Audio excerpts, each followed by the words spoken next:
Most container gardeners are wasting money on fertilizer because, honestly, they're trying to fix a biology problem with chemistry. I see it all the time.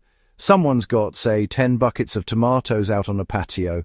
The plants start looking a bit pale, and the first reaction is just to dump more fertilizer into the soil. Maybe it's a synthetic 20-20-20, maybe it's a bottled organic blend. The plants perk up for a week, and then, well, the same problem comes back. Weak growth, inconsistent fruiting, and soil that seems to dry out faster every season. The real issue isn't that the plants are starving. The issue is that the soil ecosystem inside those containers is basically dead. And, once I understood that, I stopped buying fertilizer almost entirely for my container garden. Before we go deeper, if you're into serious food gardening and you like practical experiments like this, make sure you're subscribed to the channel. I share the systems that actually work in small gardens, raised beds, and hydroponic setups without the usual gardening myths. The turning point for me was realizing that container soil behaves nothing like garden soil. When you grow in the ground, you have billions of microbes constantly cycling nutrients. Fungi, bacteria, protozoa, nematodes. These organisms break down organic matter and slowly release nitrogen, phosphorus, potassium, and trace minerals exactly when plants need them. But in a 5-gallon bucket or a grow bag, that ecosystem collapses pretty quickly. Every time you water, nutrients leach out. Every time the soil dries completely, microbial populations crash. And every time you rely only on bottled fertilizer, you bypass the biology that actually makes soil fertile. So, the first thing I changed was how I build container soil. Instead of treating containers like hydroponic systems with fertilizer added every week, I started treating them like miniature compost ecosystems. My standard mix now is about 40% finished compost, 30% coconut coir or peat moss, 20% aeration material like perlite or rice hulls, and roughly 10% worm castings. That mix holds water well, drains properly, and most importantly, it starts with a massive microbial population already active. Then I feed the soil instead of feeding the plant. In practical terms, that means simple organic inputs that microbes can break down slowly, a handful of worm castings every few weeks, a light top dressing of compost, occasionally a tablespoon of molasses diluted into a gallon of water to feed microbial activity. When you do this consistently, something interesting happens. The plants stop having those dramatic swings between deficiency and over-fertilization. Growth becomes steady and predictable. And the biggest surprise for a lot of people is how little fertilizer you actually need when the soil biology is working. Now let's talk about compost, because this is where the entire system really starts to replace fertilizer. Most gardeners make compost, but they don't manage it properly. They throw scraps in a pile, wait 6 months, and hope it turns into something usable. But compost only becomes powerful plant nutrition when it goes through a thermophilic phase, meaning the pile heats up enough for microbial populations to explode. In real numbers, a healthy compost pile usually runs between 130 and 160 degrees Fahrenheit during its active phase. That temperature range is where the fastest decomposition happens and where many pathogens and weed seeds are destroyed. The problem is that most backyard piles never reach those temperatures because people are guessing instead of measuring. When I started composting seriously for my container garden, one of the most useful tools I added was the RioTemp 20-inch backyard compost thermometer. It's basically a long stainless steel probe with a dial that lets you see the temperature deep inside the pile. I'm not big on pushing tools unless they actually solve a real gardening problem, but this one genuinely removes the guesswork. If the pile is sitting at 90 degrees, you know microbes aren't working efficiently. If it spikes to 140, you know decomposition is happening fast.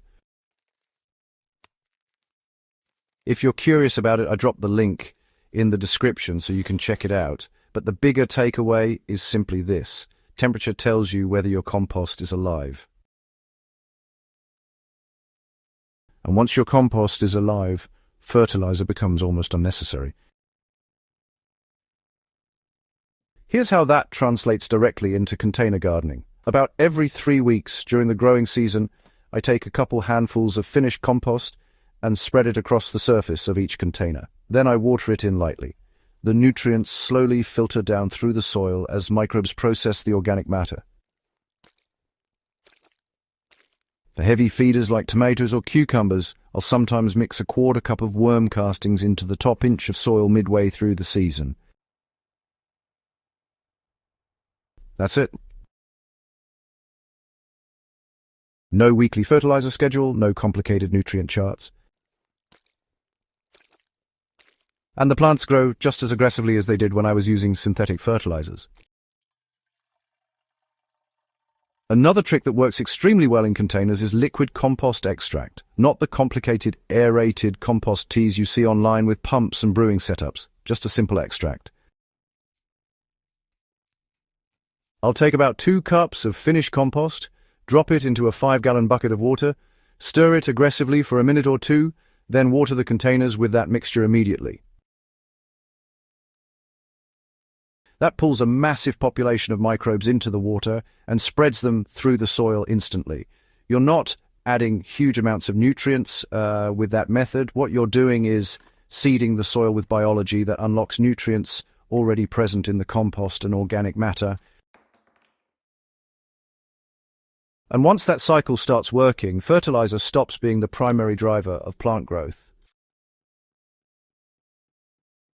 Now, hydroponic growers will sometimes push back on this idea because, hydro systems obviously rely on nutrient solutions instead of soil biology. But interestingly, the same principle still applies. Even in hydroponic reservoirs, beneficial microbes improve nutrient uptake and root health. That's why many commercial growers add microbial inoculants to their systems. Plants evolved to interact with microbes. When you remove that relationship completely, you end up compensating with higher fertilizer inputs. Another reason I stopped buying fertilizer is cost efficiency over time. A decent bag of organic fertilizer might cost $20 or $30, and if you're feeding a dozen containers every week, that bag disappears quickly. But compost made from kitchen scraps, garden waste, and leaves is basically free. Once your compost system is producing consistently, you're generating fertility on site instead of purchasing it in bottles. The only real requirement is monitoring the compost pile properly so it stays active. That means, maintaining a balance of greens and browns, enough moisture to keep microbes alive, and enough oxygen so the pile doesn't go anaerobic. That's where temperature monitoring becomes incredibly helpful. When you see a pile climb from 90 degrees to 140 degrees after turning it, you know the microbial engine just kicked into high gear. And honestly, that microbial engine is the real fertilizer factory. Container gardening often gets treated like a simplified version of gardening, but in reality it requires more attention to soil management than growing in the ground. When the soil ecosystem is thriving, nutrients cycle naturally, plants grow stronger roots, and the system becomes more resilient to stress. But, when the soil ecosystem collapses, gardeners try to fix everything with fertilizer. Once you understand that difference, your entire approach to feeding plants changes. You start building soil instead of buying nutrients. So, you start measuring compost activity instead of just guessing, And over time, the garden just becomes more productive, with fewer external inputs needed. That's honestly the shift that made me stop buying fertilizer for my container garden. If you found this helpful, and you want more practical systems like this for growing better food in small spaces, make sure you're subscribed to the channel. And hey, if you know another gardener who's tired of spending money on fertilizer every season, share this video with them.